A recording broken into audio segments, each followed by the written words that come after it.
AB48 news Gujarat હવે નજર કરીએ આજના મુખ્ય સમાચાર પર।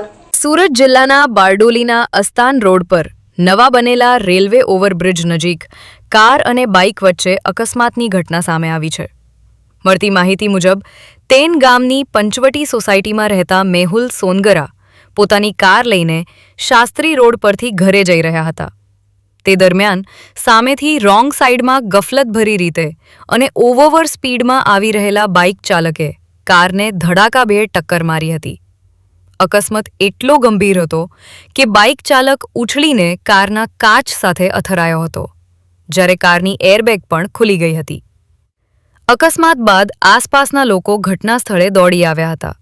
બાઇક ચાલકને ગંભીર ઈજા પહોંચતા કાર ચાલકે તાત્કાલિક 108ને જાણ કરી હતી અને ઈજાગ્રસ્તને નજીકની સરદાર સ્મારક હોસ્પિટલ ખાતે સારવાર માટે ખસેડવામાં આવ્યો હતો। આ અંગે 112 મારફતે પોલીસને પણ જાણ કરવામાં આવી હતી અને જાણવાજોગ અરજી આપવામાં આવી છે।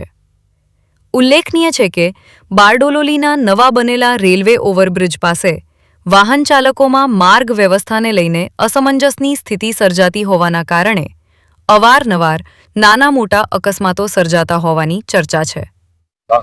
મારું નામ મેહુલ રતિલાલભાઈ સોનગરા છે। મારે રહેવાનું 2875 ટેન રોડ બારડોલી।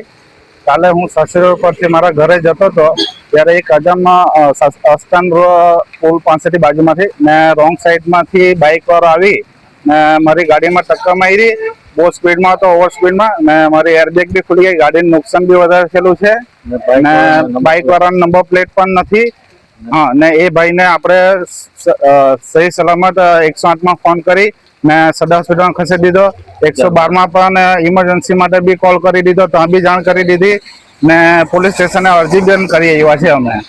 બારડોલીથી પ્રશાંત પટેલ, AB48 ન્યૂઝ ગુજરાત।